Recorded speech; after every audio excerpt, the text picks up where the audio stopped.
Hello government officer. So நம்ம வந்து நேற்று வந்து பார்ட் 1 அப்படின்ற மாதிரி ப்ரீவியஸ் இயர் கொஸ்டின் வந்து நான் உங்களுக்கு 25 கொஸ்டின் அப்லோட் பண்ணியிருப்பேன். ஸோ ப்ரீவியஸ் கொஸ்டின் அப்படின்றது எவ்வளோ முக்கியன்றது நான் நேற்றே உங்களுக்கு எக்ஸ்பிளைன் பண்ணியிருப்பேன். சரிங்களா? அதனால் நீங்கள் எக்ஸாமுக்கு படிக்கிறீங்க அப்படின்னாக்கா அதுவும் நமக்கு அப்டேட்டட் சிலபஸ் வைஸ் நீங்கள் படிக்கிறீங்க அப்படின்றப்ப முடிஞ்ச வரைக்கும் ப்ரீவியஸ் இயர் கொஸ்டின் படிங்க. ஓகேங்களா? ஓகே, ஃபஸ்ட்டு பாருங்கள், ஊர் பெயர்களின் மறுவை எழுதுக. ஓகேங்களா? ஸோ நம்ம வந்து ஊர் பெயர் மறுன்றது நம்ம வந்து வீடியோ போட்டிருப்போமா? இங்கே பாருங்கள், சிலபஸில் எங்கே இருக்குது? ஊர் பெயர்களின் மறு எழுதுக. ஓகேங்களா? ஸோ அப்போ இது நமக்கு சிலபஸில் இருக்குன்றப்ப அப்போ இதை நம்ம தெரிஞ்சுக்கணும். தஞ்சாவூர் அப்படின்றது தஞ்சை என்று மறுவியுள்ளது. அடுத்து பாருங்கள், பிறமொழி சொற்களுக்கு இணையான தமிழ் சொல்லை தேர்ந்தெடுத்து எழுதுக. இது நமக்கு சிலபஸில் எங்கே இருக்கும் அப்படின்னாக்கா இங்கே இருக்கும் பாருங்கள், பிறமொழி சொற்களுக்கு இணையான தமிழ் சொல் இங்கே இருக்குங்களா?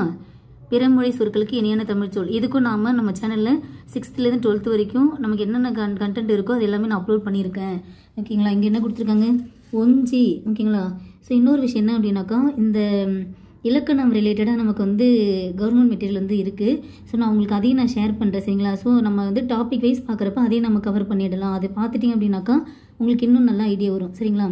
பிறமொழி சொற்களுக்கு இணைய தமிழ் சொல் ஒஞ்சி அப்படின்னாக்கா ஒன்று. சரிங்களா? ஸோ வேறு ஏதோ ஒரு லாங்குவேஜில் வந்து ஒன்று அப்படின்றதை ஒஞ்சின்னு சொல்லுவாங்க. ஸோ நம்ம தமிழில் எப்படி சொல்லுவோம்?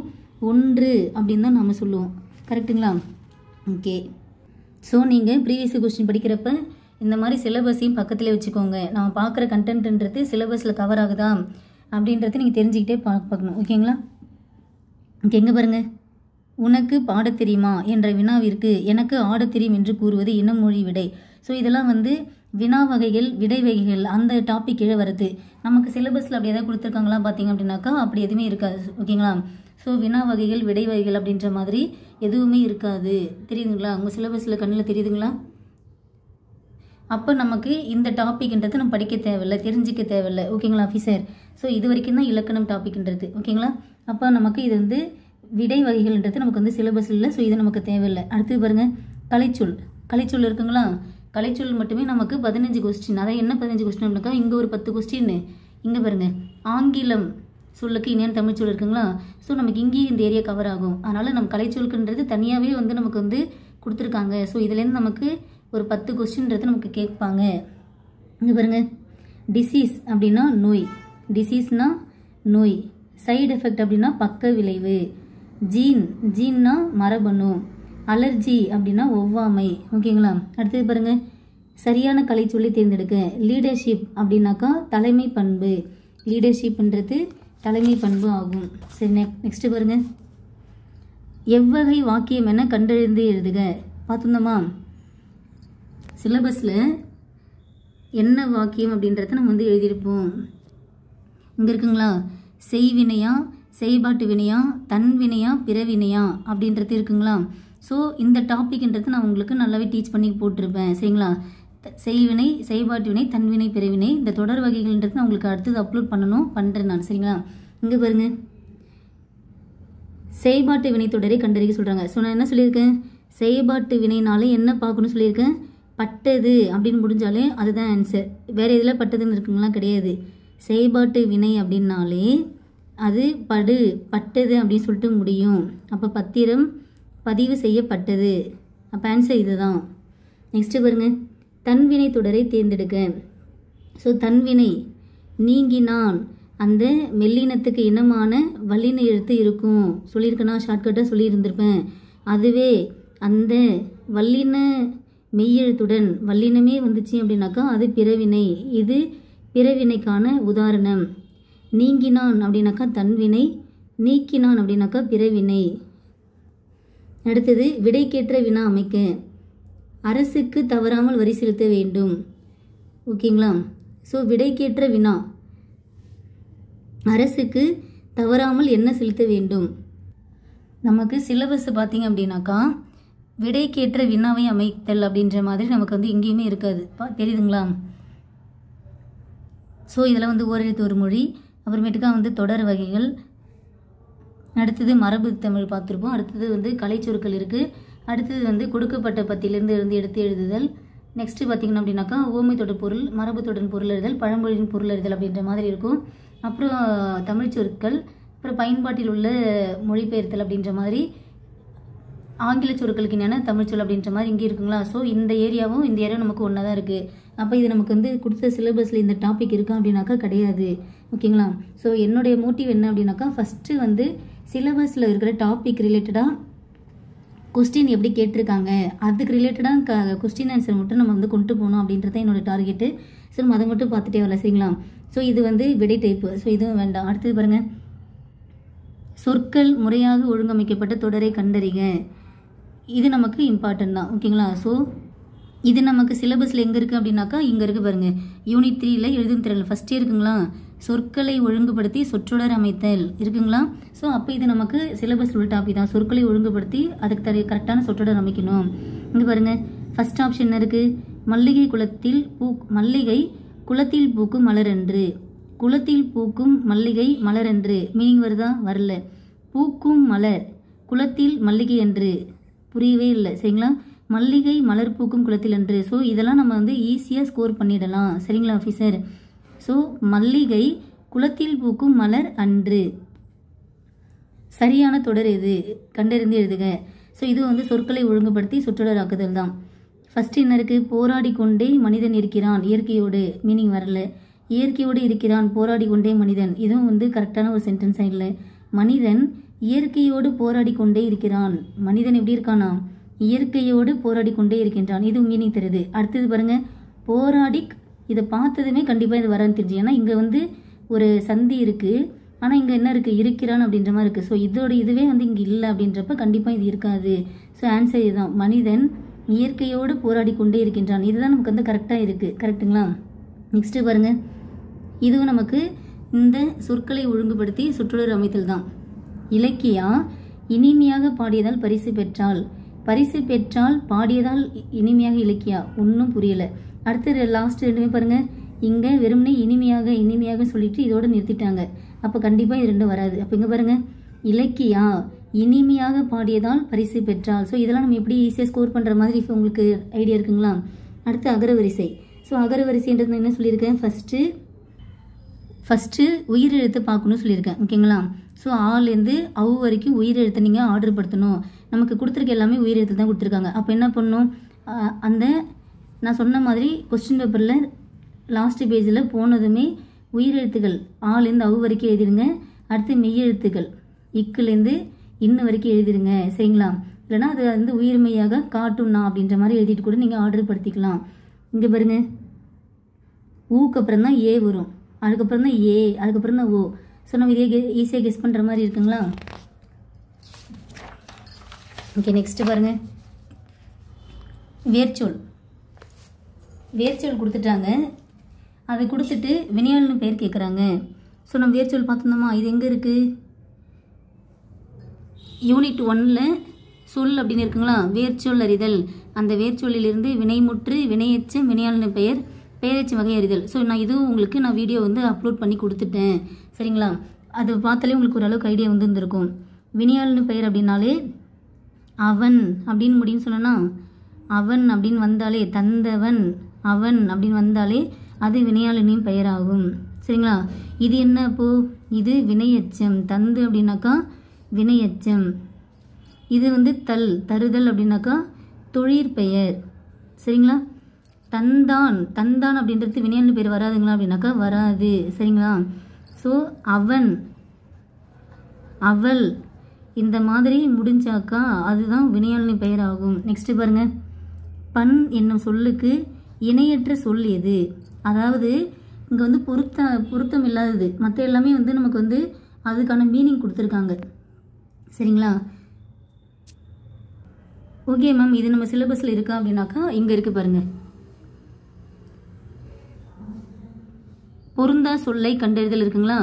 பொருந்தா சொல்லை கண்டறிதல்.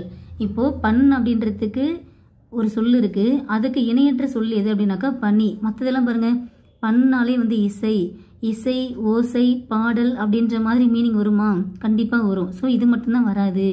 அடுத்தது பாருங்கள், பொருளை புரிந்து கொண்டு தொடரை நிறைவு செய்க. ஸோ ஓகே, இது நமக்கு எது அப்படின்னாக்கா இந்த இருக்குது பார்த்தீங்களா, கோடிட்ட இடத்தில் சரியான சொல்லை தேர்ந்தெடுத்து எழுதுதல். ஓகேங்களா. ஸோ இந்த டாப்பிக்கில் தான் இது கவர் ஆகும் நமக்கு. நிலத்துக்கு அடியில் கிடைக்கும் டேஷ் யாவும் அரசுக்கே சொந்தம். புதைத்தல். ஸோ நிலத்துக்கு அடியில் கிடைக்கும் புதைத்தல் யாவும் அரசுக்கே சொந்தமா? இல்லை. நிலத்துக்கு அடியில் கிடைக்கும் மன்றல் யாவும் அரசுக்கே சொந்தமா? இல்லை. நிலத்துக்கு அடியில் கிடைக்கும் புதையல் யாவும், ஓகேங்களா, எல்லாமே நமக்கு கவர்மெண்ட்டோட கண்ட்ரோலில் தான் இருக்குமே, சரிங்களா. ஸோ இருக்கிற அந்த 4 ஆப்ஷனில் இதுதான் கரெக்டாக இதுக்கு மேட்ச் ஆகுது, சரிங்களா. ஸோ என்ன சொல்கிறாங்க, அந்த பொருளை புரிந்து கொண்டு தொடர் அமைங்கன்னு சொல்கிறாங்க. இதெல்லாம் நாம் அங்கே ஆன்ஸ்பாட்டாக போயிட்டு நம்ம வந்து யோசிக்கிறது தான் இருக்குது, சரிங்களா. ஸோ இதெல்லாம் வந்து நமக்கு இதுதான் இந்த ஏரியா தான் கேட்பாங்கன்னு சொல்லிட்டு நம்ம வந்து இதுக்கு சோர்ஸ் எதுவுமே கொடுக்க முடியாது. இந்த மாதிரி இதுக்கெலாம் நீ என்ன பண்ணணும், 6th-லேருந்து 10th வரைக்கும் உள்ள ஸ்கூல் புக்கில் அப்படியே நமக்கு வந்து அந்த செய்யுள் உரைநடையெல்லாம் இருக்கும் பார்த்தீங்களா, அதெல்லாம் ஜஸ்ட் ஒரு ரீடு விட்டுட்டு போங்க, ஓகேங்களா. அந்த மொழித்திறன் பயிற்சி இருக்கும், புக் பேக்கில் இருக்கும் பார்த்தீங்களா, அதெல்லாம் பார்த்தாலே உங்களுக்கு ஒரு அளவுக்கு ஐடியா கிடைக்கும். எப்படி ஒரு சென்டென்ஸ் ஃபார்ம் பண்ணியிருக்காங்க, என்ன யூஸ் பண்ணியிருக்காங்க அப்படின்றதுக்கான ஒரு புரிதல் இருக்கும். ஸோ நிலத்துக்கடியில் கிடைக்கும் புதையல் யாவும் அரசுக்கே சொந்தம். அடுத்தது சரியான விடையை தேர்ந்தெடுத்து எழுதுக. இங்கே என்ன இருக்குது, பூ மனம் வீசும். இங்கே இந்த நா வருமா இந்த நா வருமா அப்படின்னு நமக்கு டவுட் வரும், சரிங்களா. ஸோ பூ வந்து மனம் வீசும் தெரியும். அப்போ இதுக்கு நமக்கு மனம் அப்படின்றதுக்கு வீசும் ஸ்மெல்லுக்கு இந்த நா தான் வரும் தெரிஞ்சால் மட்டும்தான் உங்களால் இதுக்கு ஆன்சர் பண்ண முடியும். இது எங்கே இருக்குது அப்படின்னாக்கா இங்கே இருக்குது பார்த்தீங்களா, நகர வேறுபாடு, லகர வேறுபாடு, ரகர வேறுபாடு, ரகர வேறுபாடு இருக்குது பார்த்தீங்களா. ஸோ நான் உங்களுக்கு எக்ஸ்பிளைன் பண்ணி போட்டு வந்திருப்பேன். இது நமக்கு தெரிஞ்சால் மட்டும்தான் இந்த இடத்துல நம்மளால் ஆன்சர் பண்ண முடியும். இங்கே நமக்கு ஈஸியாக இருக்குன்றதுனால நம்ம ஓரளவு கெஸ் பண்ணிடலாம், ஓகேங்களா. ஸோ ஒரு சில வார்த்தைகளும் கொஞ்சம் டஃப்பாக கொடுத்துட்டேன் அப்படின்னாக்கா அதுக்கான மீனிங் நமக்கு தெரியாமல் நம்மளால் வந்து ஆன்சர் கரெக்டாக பண்ணுவோமா தெரியாது, சரிங்களா. அதனால் இதுக்கெலாம் நான் வந்து கொடுத்த கண்டென்ட்ன்றது பார்த்துக்கோங்க. கவர்மெண்ட் மெட்டீரியல் இதுக்கான சோர்ஸை நான் கொடுக்குறேன், ஓகேங்களா. அடுத்தது பாருங்கள், ஆங்கில சொல்லுக்கு இனியான தமிழ்ச்சொல் என்ன சொல்கிறாங்க, ஆங்கில சொல்லுக்கு இணையான தமிழ்ச்சொல்லை அறிக. இப்போது சரியானது எது கரெக்டாக இருக்குனாக்கா ஃபாரஸ்ட்ரி அப்படின்னாக்கா வனவில், இது மட்டும் தான் கரெக்டாக இருக்குது. ஸோ ஐலாண்ட் அப்படின்னாக்கா என்னது, தீவு, ஐலாண்ட் அப்படின்னாக்கா தீவு, சரிங்களா. ஜங்கிள் அப்படின்னாக்கா காடு, வைல்டு அனிமல் அப்படின்னாக்கா வனவிலங்குகள். ஸோ இந்த இடத்துல இதுக்கான மீனிங் இந்த ஆங்கில சொல்லுக்கு இணையான தமிழ்ச்சொல் தெரிஞ்சால் மட்டும்தான் நம்மளால் ஆன்சரை ஸ்கிப் பண்ணிவிட்டு கரெக்டான ஆன்சர் எதுவும் நம்மளால் கிளிக் பண்ண முடியும். ஸோ இந்த கலைச்சொல் பொறுத்த வரைக்கும் நான் 11th 12th new book complete பண்ணி கொடுத்துருக்கேன். அடுத்தது 11th 12th சிறப்பு தமிழில் உள்ள கண்டென்ட்டை நான் பிடிஎஃபாக உங்களுக்கு டெலகிராம் குரூப்பில் ஷேர் பண்ணியிருப்பேன். இன்னும் உங்களுக்கு நான் 6th-லேருந்து 10th வரைக்கும் உள்ள நியூ புக்கில் உள்ள கண்டென்ட் மட்டும் தான் உங்களுக்கு சொல்லணும். நான் அதுக்கு ஒரு வீடியோ சீக்கிரமாக போட்டு விடுறேன், சரிங்களா. அடுத்தது பாருங்கள், சரியான மரபு சொல்லை தேர்ந்தெடு. ஸோ மரபு சொல் பார்த்துருந்தோமா, ஓகேங்களா. மரபு அது வந்து என்ன அப்படின்னாக்கா இங்கே வந்து அதோடைய சவுண்டு வச்சு கொடுத்துருக்காங்க, ஓகேங்களா. அப்போ இது என்ன மரபு, ஒளி மரபு ரிலேட்டடாக வருங்களா. அப்போ இங்கே பாருங்கள், ஆந்தை என்ன பண்ணும், அலரும், ஓகேங்களா. ஆந்தை அலரும், குயில் கூவும், கிளி பேசும், மயில் அகவும், ஓகேங்களா. நெக்ஸ்ட்டு பாருங்கள், பொருந்தா சொல்லை கண்டறிக. எல்லாமே சொற்பொருள் இது. ஸோ நமக்கு இந்த சொற்பொருள் தெரிஞ்சால் மட்டும்தான் ஆன்சர் பண்ண முடியும். இங்கே பாருங்கள், கேணி கிணறு, சித்தம்னா உள்ளம், ஆழிக்கு கடல் அப்படின்ற பொருள் இருக்குது. அப்போ ஊழி அப்படின்னாக்கா என்ன பொருள் நம்ம பார்த்துருப்போம், நீண்டது ஒரு காலப்பகுதி. இப்போ நாங்கள் இதெல்லாம் எங்கே போய் படிக்கிறது அப்படின்னு டவுட் பட்டிங்க அப்படின்னாக்கா இதுக்கு நாம் ஸ்கூல் புக்கில் உள்ள ஒவ்வொரு லெசனாகவே உள்ள புக் பேக், அதாவது புக்கு டேட்டா இருக்குது பார்த்தீங்களா. ஸோ ஸ்கூல் புக்கில் வந்து நமக்கு வந்து 11th 12thலாம் பார்த்திங்க அப்படின்னாக்கா நியூ புக்கில் வந்து கம்மியாக தான் இருக்கும் டேட்டா பொறுத்த வரைக்கும். அதான் இந்த சொற்பொருள்லாம் சொல்கிறேன். ஆனால் வந்து 11th 12th ஓல்டு புக்கு பார்த்திங்க அப்படின்னாக்கா நிறைய இருக்கும், ஓகேங்களா. ஸோ சொற்பொருள் மட்டுமே ஒரு பெரிய பேரா அளவுக்குலாம் கொடுத்துருப்பாங்க. ஸோ நம்ம இதுக்கெல்லாம் போக வேணாம், ஓல்டு புக்கெலாம் போக வேணாம். அப்போ நீங்கள் என்ன பண்ணணும், 6th-லேருந்து 10th வரைக்கும் உள்ள ஓல்டு புக்கு நல்லா படிச்சிக்கணும். 6th-லேருந்து 12th வரைக்கும் உள்ள நியூ புக்கு சொற்பொருள் ஒவ்வொரு லெசனும் இருக்குங்களா. அதாவது நமக்கு வந்து சொற்பொருள் எங்கே வரும் அப்படின்னாக்கா அந்த செய்யுள் பகுதியில் தான் ஒரு பாடல் கொடுத்துட்டு அந்த பாடலில் அதோடைய மீனிங் என்ன அப்படின்றது நமக்கு வந்து கொடுத்துருப்பாங்க. அப்போ நீங்கள் என்ன பண்ணணும், இதெல்லாம் நம்ம ஃபுல்லாக படிக்கணும். ஒவ்வொரு லெசனாக நமக்கு ஒவ்வொரு செய்யுள் பகுதியிலும் உள்ள சொற்பொருள் படித்தா மட்டும்தான் இந்த ஏரியா நம்மளால் வந்து கவர் பண்ண முடியும். இதையும் நான் உங்களுக்கு ஒரு வீடியோவாக உங்களுக்கு சொற்பொருள் அப்படின்றது நான் உங்களுக்கு அப்லோட் பண்ணிடுறேன், சரிங்களா. ஸோ ஊழி அப்படின்னாக்கா நீண்டதொரு காலப்பகுதி. நெக்ஸ்ட்டு பாருங்கள், பொருந்தா சொல்லை தேர்ந்தெடு. உரிச்சொல் அல்லாதது எது. ஸோ உரிச்சொல்னாலே நமக்கு என்ன தெரியும், சால, தவ, தட நனி அப்படின்ற மாதிரி வருங்களா. ஸோ சிலன்றதுலாம் இது கிடையவே கிடையாது. தட தவ சாலை இதெல்லாம் உரிச்சொல் அப்படின்றது நமக்கு தெரிஞ்சது தான். அடுத்து பாருங்கள், இதெல்லாம் என்ன அப்படின்னாக்கா இலக்கண குறிப்பு ரிலேட்டடாக நம்ம வருது. அடுத்து பாருங்கள், இடம் வகை அறிந்து பொருந்த சொல்லை எழுதுக. இப்போது யான் யாம் யாங்கள் இதெல்லாம் வந்து யாரை குறிக்கின்றது? அதாவது ஒருமை பன்மை. சரிங்களா. இப்போ ஒருமை பன்மைன்றது நமக்கு சிலபஸில் எங்கே இருக்கும் அப்படின்னாக்கா, இங்கே பாருங்கள், இங்கே பார்த்தீங்க அப்படின்னாக்கா யூனிட் 3ல் இருக்குங்களா, ஒருமை பன்மை பிழை அறிந்து சரியான தொடர் அறிதல். சரிங்களா. ஸோ நமக்கு ஒருமை பன்மைனா ஒருமைன்றது இண்டிவிஜுவலாக ஒருத்தவங்களை குறிக்கின்றது. அதே பன்மை அப்படின்னாக்கா பல பேர் ப்ளூரலில் வந்து மென்ஷன் பண்ணுறது. சரிங்களா. இப்போ இங்கே பாருங்கள், இது வந்து யான் யாம் யாங்கள் இது எல்லாமே வந்து அதாவது வந்து நம்மளை பற்றி, அதாவது வந்து எப்படின்னாக்கா யான் அப்படின்னாக்கா என்னை பற்றி சொல்கிறது, யாம் அப்படின்னாக்கா எங்களை பற்றி சொல்கிறது, யாங்கள் அப்படின்னாலும் எங்களை பற்றி. அதாவது இந்த சைடே நமக்குள்ளே பேசிக்கிட்டோம் அப்படின்னாக்கா தன்னையோ தன்னை சார்ந்தவங்களையோ குறிப்பது தான் வந்து இந்த இது யான். யான்னா நான், யாம் அப்படின்னாக்கா ஒரு 2 பேர் சேர்ந்து, யாங்கள் அப்படின்னாக்கா ஒரு 4-5 பேர் சேர்ந்து மொத்தமாக சொல்கிறது. ஓகேங்களா. ஆனால் அவர் அப்படின்றது மற்றவங்களை சுற்றி காட்டுறது, அவங்க அப்படின்ற மாதிரி நம்ம சுட்டி காட்டுற மாதிரி வரும். ஓகேங்களா.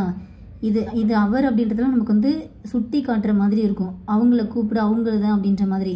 இதெல்லாம் வந்து நம்மளையே வந்து குறிக்கின்றது. ஓகேங்களா. நம்மளையும் நம்மை சார்ந்தவங்களையும் குறிப்பது தான். இதில் இது வந்து ஒருமை. யான் அப்படின்றது ஒருமை. சரிங்களா. அதே யாம் அப்படின்னு போனாலே அது வந்து பன்மையில் தான் வரும். ஓகேங்களா. ஏன்னா யாம் அப்படின்னாக்கா ஒரு 2 பேருக்கு மேலே வந்தாலே அது பன்மையில் வந்துடும். சரிங்களா. நெக்ஸ்ட்டு பாருங்கள், அருகுற என்னும் சொல்லின் எதிர்ச்சொல் தருக. ஸோ இந்த சொற்பொருள் பொறுத்த வரைக்கும் ஒரு பொருளுக்கு நீங்கள் மீனிங் படிக்கிறீங்க அப்படின்னாக்கா அந்த மீனிங்க்கு ஆப்போசிட்டும் நீங்கள் அப்போவே யோசித்து வச்சுக்கோங்க. சரிங்களா. இப்போ அருகுற அப்படின்னாக்கா மீனிங் வந்து அருகில். சரிங்களா. அருகுற என்பதன் சொற்பொருள் என்ன அப்படின்னாக்கா அருகில். அப்போ அருகில் என்பதற்கான ஆப்போசிட் என்ன? தொலைவில். ஓகேங்களா ஆஃபீஸர், ஓரளவுக்கு ஐடியா வருதுங்களா. நெக்ஸ்ட்டு பாருங்கள், ஒரு பொருள் தரும் பல சொற்கள் என்ன? இப்போது இதழ் இருக்குது. இந்த இதழ் அப்படின்ற பொருள் தருகின்ற பல சொற்கள் வந்து என்னன்னு கேட்குறாங்க. 4 இதழ். ஓகேங்களா. ஸோ இதழ் அப்படின்றது 4 இதழ்னு சொல்லுவோம். அப்புறம் நம்மளுடைய உதடியை வந்து இதழ் அப்படின்ற மாதிரி தான் சொல்லுவோம். ஓகேங்களா.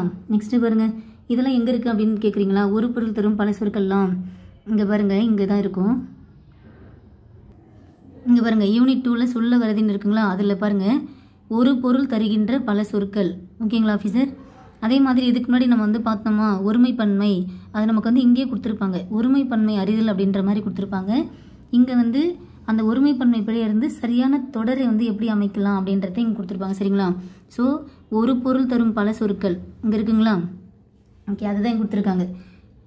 ஸோ ஒரு பொருள் தருகின்ற பல சொற்கள் 4 இதழ் உதடு. அடுத்தது பாருங்கள், ஒரு பொருள் தரும் பல சொற்கள் குளிர்ச்சி, சாந்தம், மென்மை ஆகிய சொற்கள் எதனை குறிக்கும் அப்படின்னாக்கா தன்மையை குறிக்கும். சரிங்களா. ஸோ இது எல்லாத்துக்கும் வந்து ஒரே மீனிங் தான், தன்மை. ஓகேங்களா. ஆனால் வந்து நிறைய சொற்கள் இருக்கு பாருங்க, குளிர்ச்சி, சாந்தம், மென்மை, இது எல்லாத்துக்குமே வந்து ஒரே ஒரு பொருள் தான். ஸோ இந்த ஒரு பொருள் தரும் பல சொற்கள். அடுத்தது அதிலே நமக்கு 3வது ரோமன் லெட்டர் பாருங்கள், இங்கே என்ன இருக்கும் அப்படின்னாக்கா இங்கே இருக்கும் ஏதோ இருக்கு பாருங்கள், பல பொருள் தருகின்ற ஒரு சொல். சரிங்களா. ஸோ ஒரே ஒரு சொல் மட்டுமே, ஒரு வார்த்தை மட்டுமே நிறைய மீனிங் தரும். ஓகேங்களா. அந்த மாதிரி இருக்குது. அதே மாதிரி நிறைய வேர்ட்ஸு, ஓகேங்களா, நிறைய வார்த்தைகள் சேர்ந்து ஒரே ஒரு மீனிங்கை கொடுக்கும். புரியுதுங்களா. ஸோ அதுதான் நமக்கு வந்து ஒரு பொருள் தரும் பல சொற்கள். அடுத்தது ஒரு பொருள் தரும் பல சொற்கள். அடுத்தது பார்த்திங்க அப்படின்னாக்கா இங்கே என்ன பார்த்தோம், பல சொற்கள் தருகின்ற பல பொருள் தருகின்ற ஒரு சொல். ஓகேங்களா. ஸோ இப்போ மா அப்படின்னு எடுத்துக்கிட்டீங்கன்னாக்கா, மா அப்படின்னா விலங்கு, அழைத்தல் அப்படின்ற மாதிரி நம்ம வந்து பார்த்துருப்போமா. ஸோ அந்த மாதிரி ஒரே ஒரு சொல்லானது நிறைய மீனிங்கை தரும். ஒரே ஒரு சொல்லு பல பொருளை தரும். அதே மாதிரி ஒரே சொல்லு பல பொருளை தரும். பல சொற்கள் சேர்ந்து, நிறைய சொற்கள் சேர்ந்து ஒரே மீனிங்கை கொடுக்கும். புரியுதுங்களா. இந்த மாதிரி நமக்கு 2 டைப்ஸில் இருக்குது. சரிங்களா.